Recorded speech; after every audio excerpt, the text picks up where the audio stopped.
Hi, Stephanie. First of all, thank you for doing this interview with me. I'm so excited. It's an honor to have you on the Carnivore Way interview.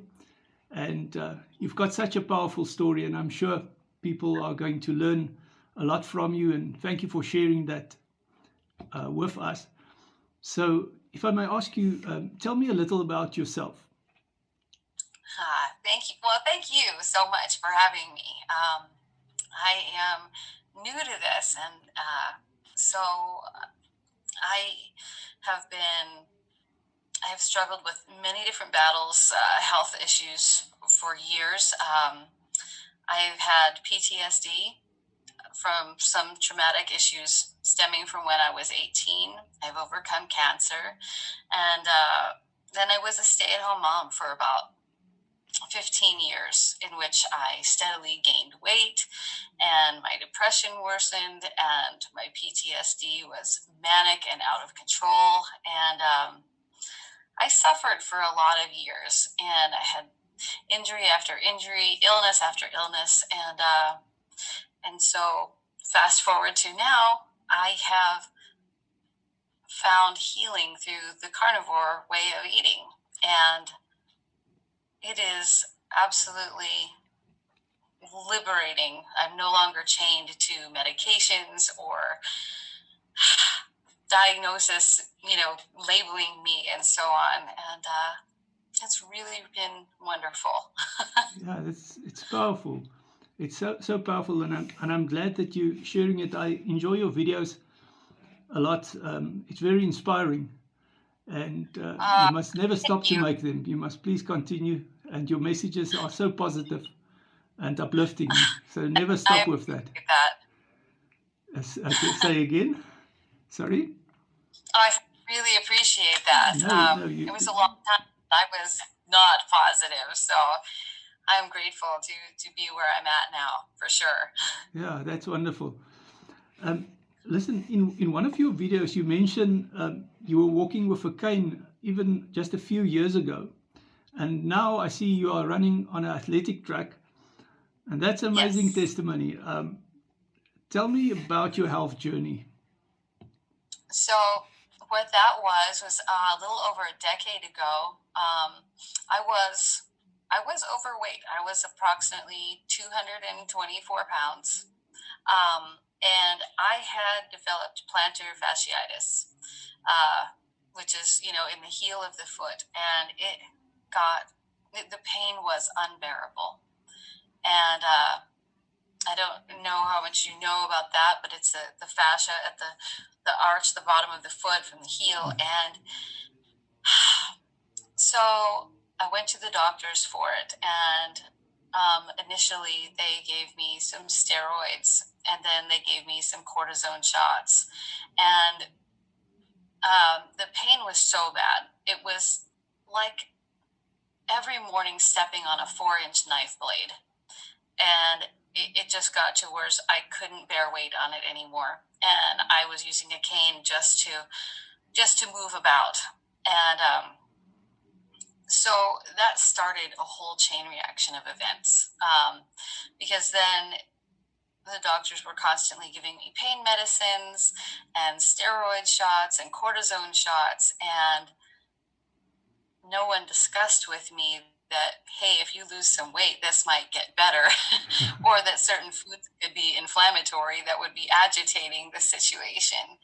And I eventually found a really great physical therapist who had me freeze water bottles and roll my foot on there. And it was excruciating. But after months and months of doing that, it eventually started to break up all the scar tissue. And it was a long journey. I had to sleep in a boot that would keep my foot flexed, Sure. because otherwise at night when I would relax, it would start to heal. And then the first step every morning, it would re-tear. So it was months and months of that. But it that led to, I was already overweight. I was already depressed. I was dealing with all the effects of PTSD. I was manic everywhere. So that started a whole snowball of antidepressants and then mood lifters and painkillers, and just my day was dictated by medications. And it was terrible.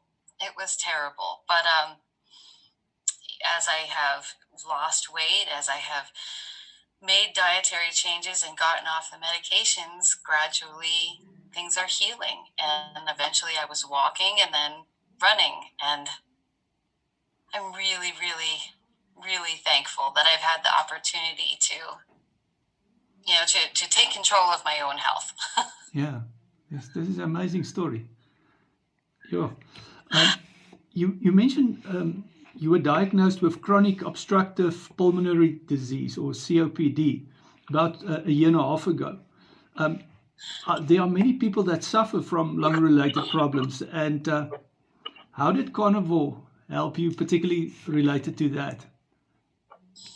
Okay, well, yes, that was November of 2018 was a very pivotal point in my life. I was diagnosed, well, I had been a smoker for years, so I went to the doctor and she said, well, you are obese. Actually, she said morbidly obese. She said I had COPD and emphysema. She said I had plaque around my heart. I was told I was diabetic. And the list. I went home that day and I sat there and I said, man, I don't want this. I don't want this at all. And that was the day I started learning about the ketogenic diet. I started learning about what are some changes I could make. And initially, I wanted to lose weight. That was my main thing. But as I started researching and learning about the ketogenic diet, I started learning about all of the foods that were inflammatory.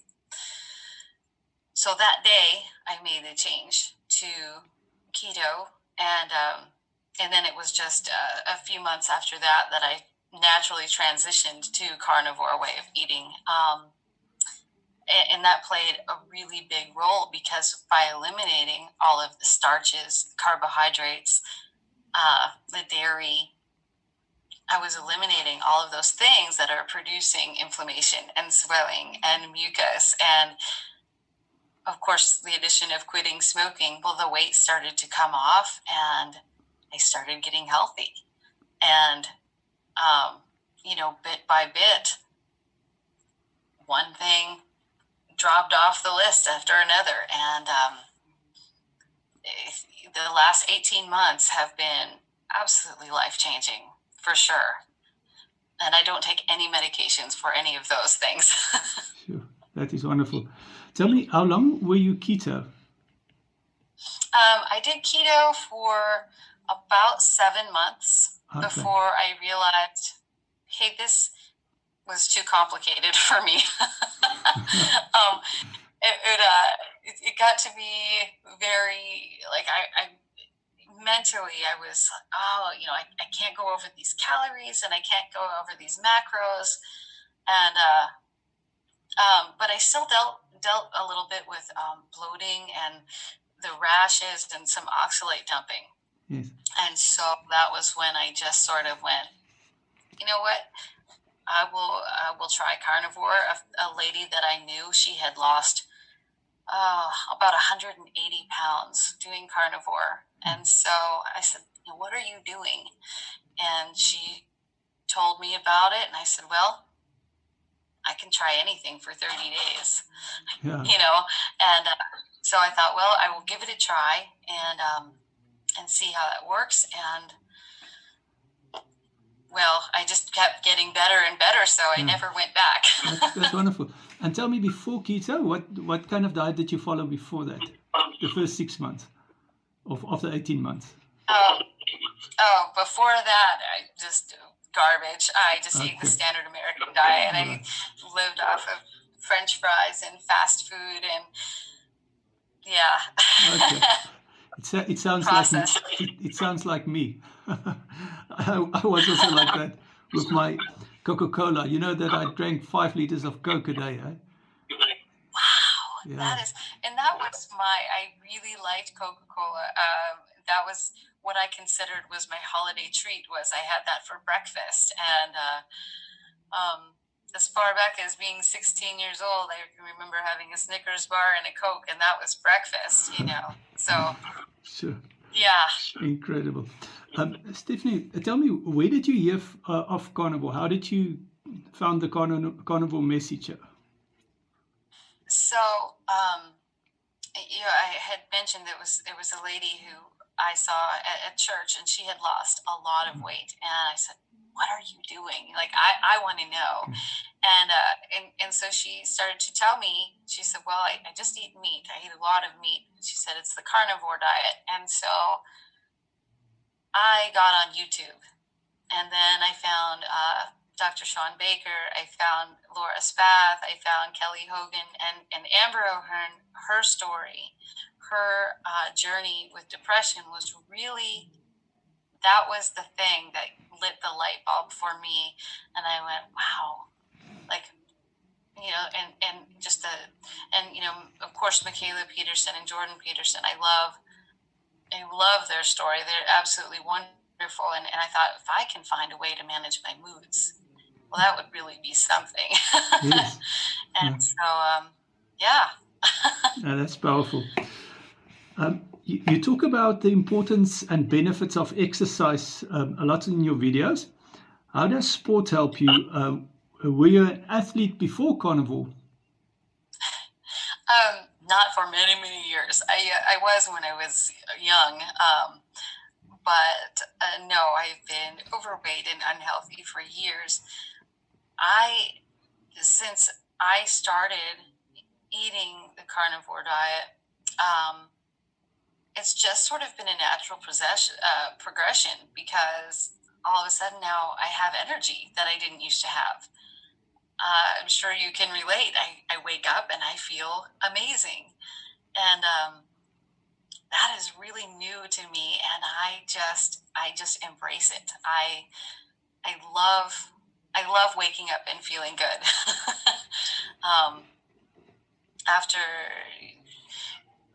really the depression and my anxiety, the PTSD were very, very debilitating and really dictated my life for a long time,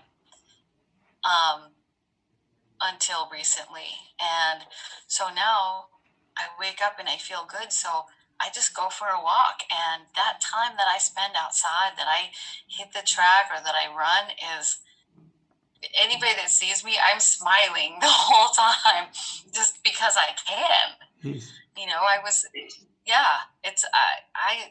I love that I feel good enough to. That's wonderful. I wouldn't tell people that, like, you have to exercise. It's just one of those benefits that you wake up and just feel great. You want to. Yes.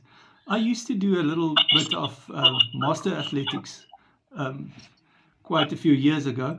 Yes, I did the 5,000 and so forth. But yeah, that's interesting. That's wonderful that you find so much benefit in sports. Tell me about brain fog. You talked about it in one of your videos. What is your experience with carnivore in relation to mental clarity? How does it help you?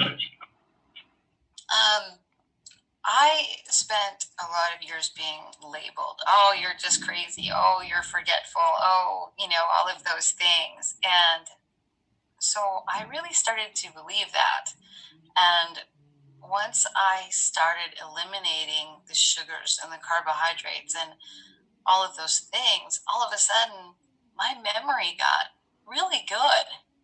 And I thought, wow, I could focus on things, and I wasn't so easily distracted, and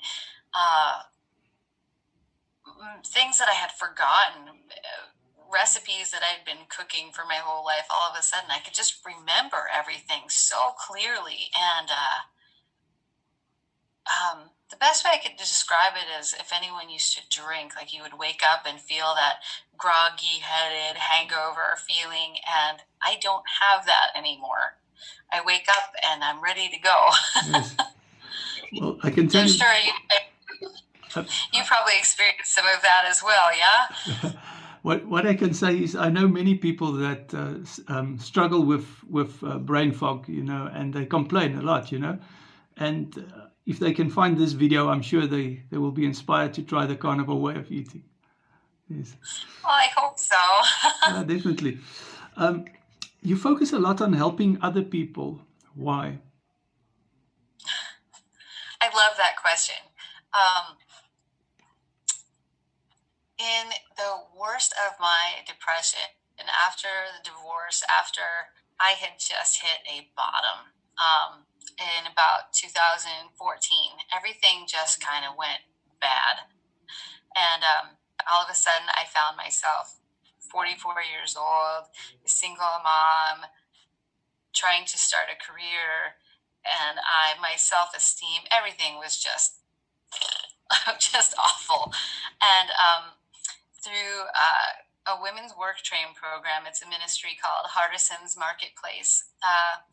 The founder, Julie Rachels, and her team of incredible volunteers, I was chosen to be a participant in the program, and they kind of helped me step by step put my life back together. And I learned the power of the word yes. We are told so many times, no, you can't do that. No, you can't do that. Oh, that's, you can't do that. And these women really restored my health, my self-esteem, my hope. And every problem I came to them, they said, oh yeah, we can do that. We can help you study this, or we can help you get this license and put me on the track to begin a career. And over and over, hearing the word yes was so powerful to me that I actually started to believe it, and I believed in myself. And I think a lot of people are told no so often, and so I try to bring that to other people. That's really important to me. I think sometimes we just need to be told that yes, you can do this. And so if I can pass on that message, it's all worth it. It's definitely true what you say. I always say that if I can help one person, me and Florian, old man keto, you know him. Yes. Yes. We said, we're building a tribe. Even if there are only 10 people in that tribe, or 100 people, or 1,000 people, does not matter for the number. But if we can help one person, it was worth it. Absolutely. Yeah. Yes. Yes. Wonderful. What motivates you, Stephanie? Wow. What motivates me?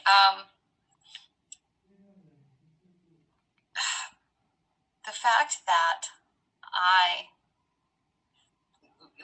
looking back at where I was, when I made a change and all of a sudden I started feeling good, I realized that everything that the doctors had told me was something to give me medications. And once I recognized that I was capable of taking control of my own health, and that I could make changes without being chained to medications and schedules and everything, I just went, I am never going back there. So that really motivates me. I have a lot of life to live, and I don't want to live it being labeled or dictated by medications. And I hope I can share that with other people and just say, you have the choice, you have the opportunity to take control of your own health. And I just want other people to know that too. You have choices. We all have choices. There's a word that resonates with me a lot, and that word is ambivalent. I think that ambivalence. That was where I got stuck in a rut, where I knew I needed to make a change, but I didn't want to make a change. I had conflicting things inside of me. Change is hard, and it's not because I was lazy or unmotivated before. It was because I wanted to lose weight, but I wanted to eat the coconut cake. I want to buy a new car, but I want to spend money on junk food. And that state would lead to procrastination, and then that procrastination would lead to anxiety. So I guess my answer is, I find that once I get through there and I get past that and I say, okay, I'm going to make a decision, then now I make a plan and then I try to follow that. Makes a lot of sense. It makes a lot of sense. That's a word I'm definitely going to look up. I always like ideas, Stephanie. I made one video where I said you only need one idea. One idea can change everything for you. Yes. That's wonderful. And yes, I watched that video, and I thought a lot about that, because for me, I like to take it one little step further, and that is, I have a lot of great ideas, but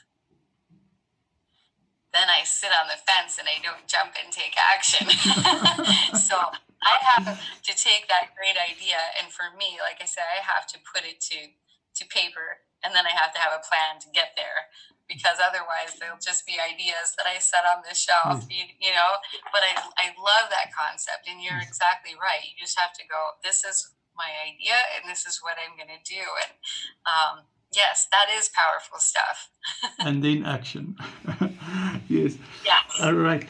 Tell me, how important is patience with yourself? I hate that word. I am not patient. I prefer, to me, patience is a dirty word, because if I ask for patience, I will get it. And I don't like that. I prefer the word grace. And I say that because, I'm sorry, I'm being interrupted by a cat here. That's fine. I prefer to allow myself grace for trial and error. Of course, I expect immediate results, but I don't always get them. I have to track everything. Not because I need to restrict what I eat or anything, but I keep track of everything that I eat. I keep track of my weight every single day on my calendar. I write my weight down. I keep track of my exercise, because when I feel that I'm not seeing the immediate results, I can go back at the calendar and look and go, oh, well, here's where I was and here's where I am now. And so it allows me to have grace and go, okay, hey, I am trying and the results will come. But I have to allow myself, okay, well, these days I didn't work out, and as long as I track it, I can see. So, yeah, I'm terrible at patience, though.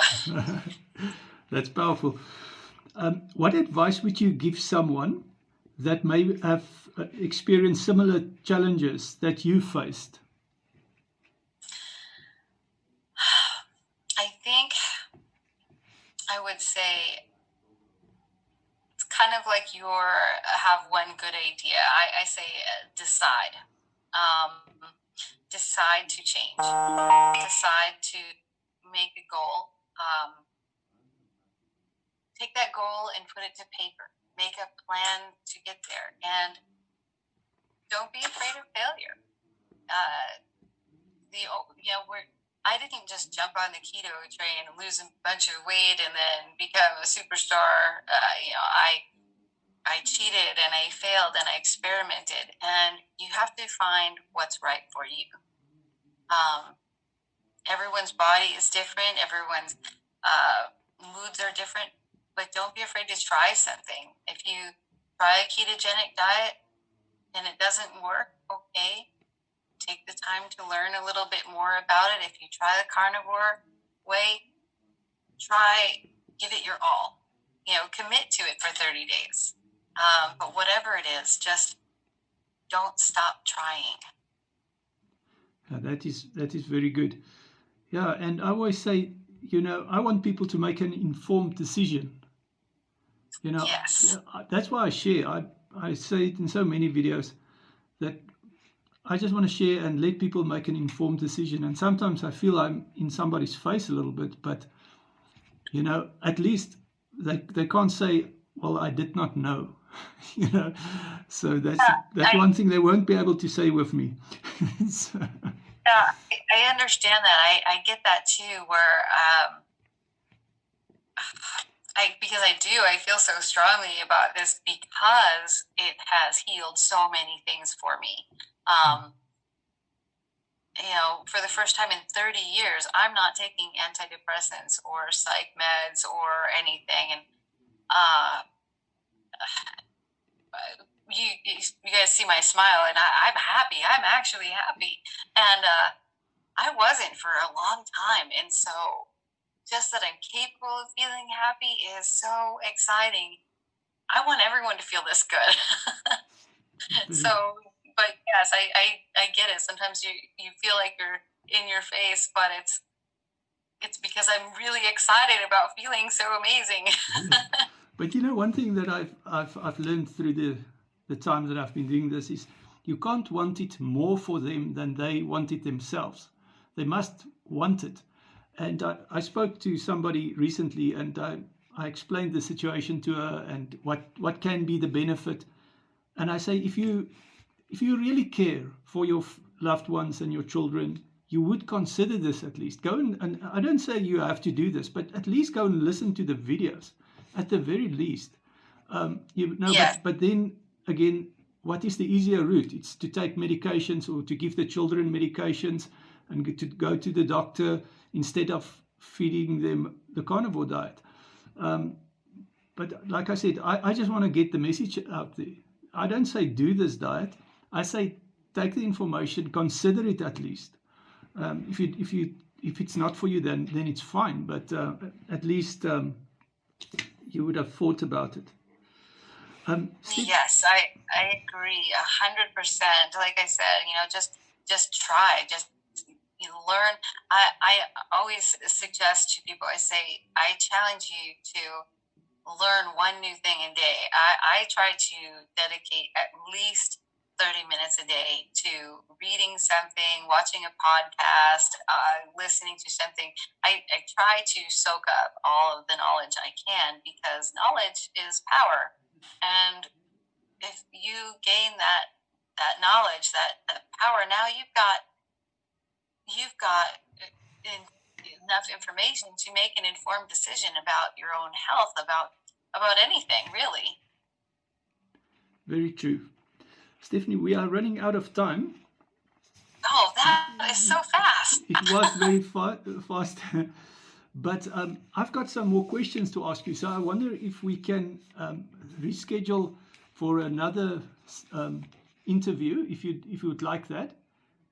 I'd love to, yes. Wonderful. So, so then, because we've got basically a minute left on Zoom, so I just want to say thank you again for doing this. It was so wonderful to have you and to get your knowledge. And the best part of the interview is still to come, because I've got questions to ask you. So, but thank you so far for doing this. I really appreciate it, and I'm sure everybody that will be watching this will enjoy and benefit from it. Thank you so much for having me. I'm thrilled to talk with you. And we got halfway through, so I look forward to part 2. For sure. Thank you so much. And then I'll speak to you on the internet. Perfect. Have a nice day. Bye-bye. Okay. Bye-bye. Bye.